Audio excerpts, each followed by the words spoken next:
Por otra parte, algunos de los más célebres pasajes de la literatura egipcia han llegado hasta nosotros en copias debidas a los niños de la escuela, a quienes se daba esta tarea como ejercicio de caligrafía. Imaginemos en qué estado se encontraban estos textos. Como es natural, las manos infantiles dibujaron ciertos pasajes muy torpemente. Adivinar algunos fragmentos debe considerarse como una gran suerte. La arqueología romántica. Pero la intuición genial de Champollion le permitió vencer las mayores dificultades. Reconoció los jeroglíficos, y los primeros signos. En el primero vio una representación del disco solar, y gracias a su profundo conocimiento del copto, lengua religiosa de los cristianos del Egipto, supo que el sol se llamaba Ra. Luego, su genial inspiración intuyó que el segundo significaba nacimiento, que en copto se dice más, y obtuvo así la palabra Ramases, es decir, Ramsés. En otro recuadro halló un nombre que terminaba de igual manera, pero el primer signo representaba un ibis. El ibis era el pájaro consagrado al dios Tot. Tutmes, se dijo Champollion con infalible certeza. Seguro entonces de su empresa y rebosando alegría recogió sus notas, corrió a la casa de su hermano, profesor de la Universidad de Grenoble, y arrojó el paquete de manuscritos sobre la mesa exclamando «¡Ahí está!» y cayó en redondo al suelo, presa de una crisis nerviosa más que justificada, después de 15 años de penoso y agotador trabajo intelectual. El gran investigador permaneció 5 días en una especie de letargo. Es de imaginar con qué angustia el hermano, su fiel protector de siempre, siguió el curso de la crisis, y con qué alegría le vio abrir los ojos y recobrar el conocimiento. En lo sucesivo, Champollion pudo continuar sus investigaciones con la ayuda de amigos leales y realizó viajes de estudio a los museos de Turín, Roma, Nápoles y demás ciudades italianas, donde había restos antiguos de Egipto. Más tarde fue nombrado director de la sección de egiptología del Louvre y en 1828 pudo al fin realizar un viaje al país de los faraones por cuenta del mismo museo. Conseguía lo que desde su juventud había soñado, pisar aquel suelo tan rico en recuerdos. Para viajar por Egipto sin contratiempos, en aquella época era conveniente adoptar en lo posible las costumbres de los indígenas. Champollion se dejó crecer la barba y vivió tan a la usanza de los egipcios que llegó a parecer un auténtico musulmán. Radiante de felicidad, realizó largos viajes en barco por el Nilo, contempló los altos alminares, los obeliscos y las pirámides, y gozó con el espectáculo de las palmeras, tamarindos, sicomoros y de los campesinos trabajando con iguales instrumentos que sus antepasados, como se podía ver en los más antiguos bajorrelieves, en especial el especial chirrido de los primitivos mecanismos de irrigación, accionados por una rueda movida por bueyes, le causó una impresión imborrable. Parecía como si el luminoso cielo de Egipto y Nubia estuviera invadido por estos incesantes y melancólicos lamentos. A veces el viajero creía estar reviviendo las escenas descritas en el Antiguo Testamento: pastores conduciendo sus rebaños, mujeres con cántaros en la cabeza, resplandor de fuego en las cabañas de adobe junto a las orillas del río. Pero todas las maravillas del viejo país, cuna de civilizaciones, no eran nada en comparación con el entusiasmo que sentía el erudito ante cualquier inscripción. Solo se podía igualar con la alegría que sintió al penetrar sus misterios por primera vez. Consumió parte de su vida en las largas estancias que hacía junto a las tumbas de los reyes egipcios, en aquella atmósfera malsana y carente de aire. Sacar copia de las extensas inscripciones requería un gran esfuerzo, ya que el trabajo tenía que hacerse con escasa luz y frecuentemente en posturas incómodas, y combinar e interpretar todos los descubrimientos era agotador. Champollion soportó mal el viaje de regreso y el paso sin transición del clima cálido de Egipto al crudo invierno de su patria. A poco de pisar Francia, en Navidad de 1829, sintió el brusco cambio de temperatura y se vio aquejado por un grave ataque de reumatismo. Algún tiempo después de su regreso a París, el valor científico de su obra fue reconocido oficialmente con la creación de una cátedra de egiptología. Hacia fines de 1831, Champollion sufrió un ataque de apoplejía y contrajo una parálisis parcial. La pluma se le caía de las manos, pero tuvo aún bastantes arrestos para terminar el manuscrito de su gramática y de su diccionario egipcios y ordenar la fabulosa documentación recogida en Egipto. En la primavera de 1832, Jean-François Champollion fallecía a la edad de 41 años. La egiptología se pone en marcha. Destrucción de los antiguos tesoros. La religión de los egipcios fue factor importante en la preservación de su tesoro. Luego, su clima ha contribuido a hacer del país del Nilo un museo sin par en el mundo. Pero hoy hubiéramos podido conocer muchísimas más cosas de uno de los periodos más importantes de la historia de la cultura si tesoros insustituibles no hubieran sido destruidos por el fanatismo y la codicia del hombre. Los primeros cristianos de Egipto practicaban su culto en las catacumbas y en los templos horadados en las rocas, y comprensiblemente, por otra parte, hicieron lo posible para borrar de las paredes el recuerdo de las costumbres paganas. Después también los musulmanes obraron a rajatabla, ya que su ortodoxia mira con horror cualquier tipo de representación figurativa, y lo que escapó a la intolerancia religiosa no pudo eludir la codicia humana. Los mismos egipcios han considerado los restos de su antigüedad como una fuente de ingresos. Primero se destruyeron las moradas de los antiguos egipcios, que, como las casas de los campesinos de hoy, estaban hechas de adobe. Poco a poco, esas viviendas se desmoronaron bajo la acción del tiempo y, cuando se volvieron inhabitables, el campesino, movido siempre por la economía, aprovechó el lugar como tierra cultivable. Así, Menfis, Tebas y otras ciudades del antiguo Egipto volvieron a la tierra. Pero no solo el agricultor egipcio se aprovechó de estos restos de un glorioso pasado, sino que la industria lítica también sacó partido de las piedras de los monumentos. Resultaba más fácil, desde luego, servirse de las piedras de las pirámides y de los templos que extraer y llevar de la montaña los materiales necesarios para construir nuevos palacios, nuevas carreteras y nuevos diques. Las momias pertenecen igualmente a las riquezas naturales de Egipto. Hasta el siglo XVIII fueron convertidas en polvo y utilizadas neciamente como medicamentos. Los huesos de los muertos fueron antaño un fructífero negocio.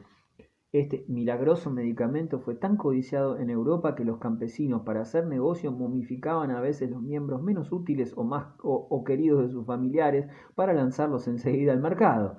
Todavía hoy el turista que visita Egipto tiene la impresión de que la mano de momia que el chamarilero local le ofrece junto con otras antigüedades manufacturadas ha debido pertenecer a la cuñada o a la suegra del vendedor.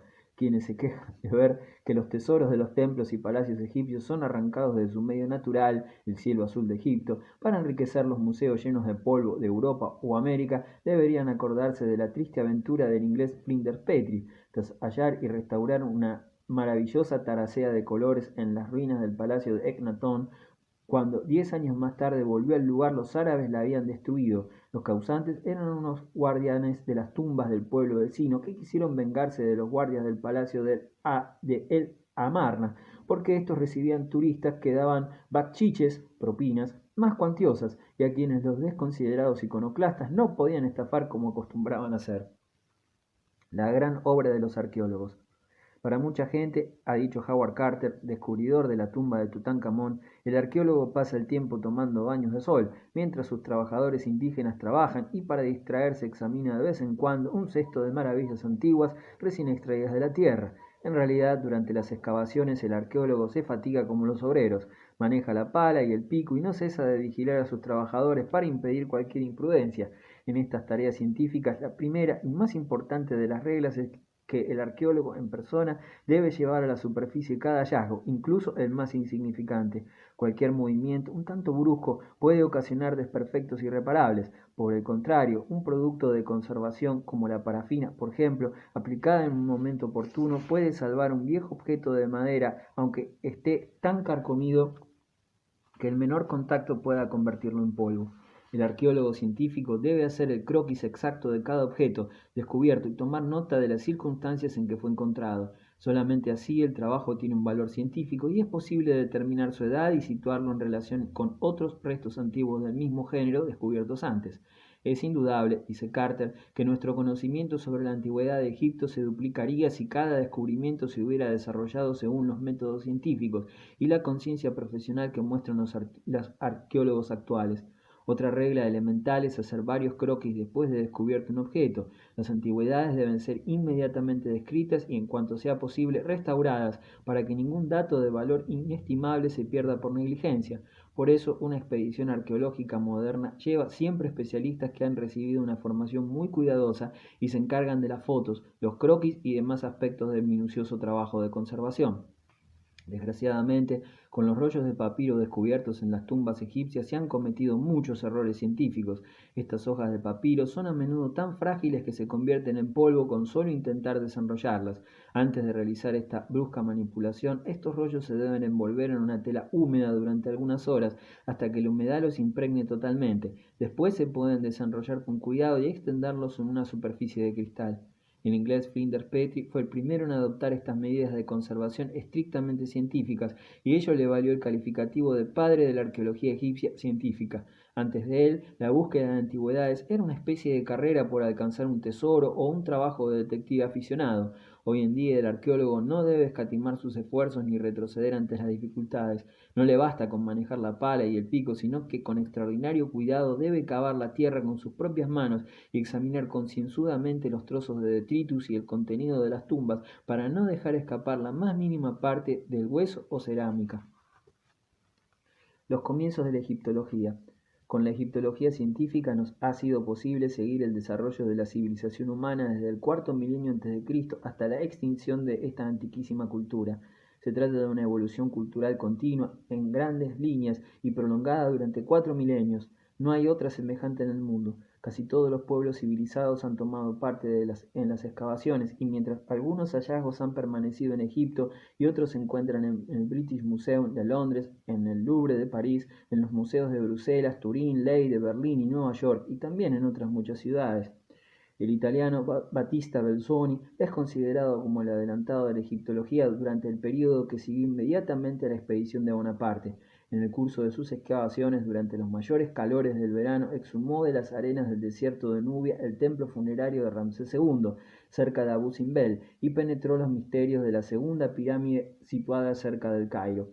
Pero, por desgracia, cuando llegó a la cámara funeraria la encontró saqueada. Belzoni reunió los tesoros artísticos de la antigua Tebas, realizó importantes descubrimientos en la orilla opuesta en el Valle de los Reyes y en las tumbas de preclaros personajes, y se interesó sobre todo por los rollos de papiro. Hombre de estatura elevada y extraordinario vigor, durante algunos años se había ganado el sustento como atleta profesional, tenía una simpatía arrolladora que ganaba el afecto de la población indígena, y aun los temibles trogloditas que se habían apropiado de las antiguas moradas de los muertos, las tumbas excavadas en la roca, se atrevieron a atacarle, no obstante lo fácil que hubiera sido matar al extranjero y enterrarlo en una de aquellas tumbas que tanto le interesaban.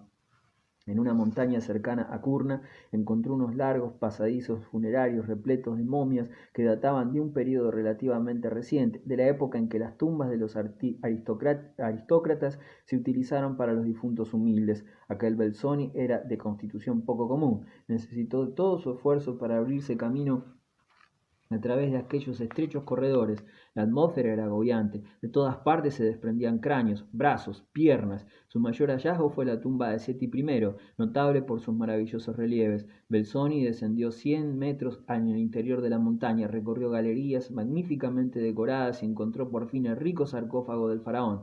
Era de alabastro blanco y paredes tan finas que la luz las podía atravesar. Belzoni pudo sacar a la superficie sin que experimentara ningún daño esta obra de arte única. Hoy este sarcófago constituye el orgullo del Soane Museum de Londres. Belzoni expidió para los ingleses 2 cargamentos enteros de antigüedades egipcias, pero ninguno de sus hallazgos igualó al sarcófago de Seti I. Excavaciones de Mariette y Morgan. En 1850 se inició un nuevo capítulo en la historia de las excavaciones en Egipto, cuando se encargó de su dirección al francés Auguste Mariette, descubridor de enormes cantidades de obras de arte en los alrededores del Cairo y en Tebas. Trabajaba, no obstante, en un lugar ya saqueado muchas veces. Más adelante recordaremos su resonante hallazgo del mausoleo de Toros Apis cerca de Saqqara. En Darsur, a 30 kilómetros al sur del Cairo, se levantan varias pirámides, 2 de los cuales, casi en ruinas, estaban en otro tiempo cubiertas de piedra caliza blanca. Uno de los sucesores de Mariette, Jacques de Morgan, se dedicó al estudio de estos monumentos. En la más septentrional de ellas, los arqueólogos no habían descubierto aún la tumba que se ocultaba en lo más recóndito de aquella enorme masa. En 1894 Morgan encontró el acceso a una cámara subterránea, flanqueada por una galería de criptas. El acceso a las tumbas era difícil, pero esto no había impedido a los ladrones penetrar en ellas. La entrada de que se sirvió Morgan se debía sin duda a los salteadores de tumbas. La pirámide había sido construida por Sesostris III, pero no era el faraón quien reposaba allí, sino que la pirámide se utilizaba como tumba de las reinas de la dinastía. En cierto modo fue una decepción para los arqueólogos. Más pronto cambiaron de parecer, porque en las oscuras tumbas se encontraron cadenas, brazaletes y collares de extraordinaria belleza. En tierras egipcias jamás se había descubierto nada tan valioso. En la cripta de una princesa se descubrió un verdadero tesoro compuesto por obras maestras de la orfebrería egipcia de la 12 dinastía. Después, prosiguiendo sus búsquedas, se encontró la tumba del gran Sesostris, pero los saqueadores ya la habían vaciado totalmente.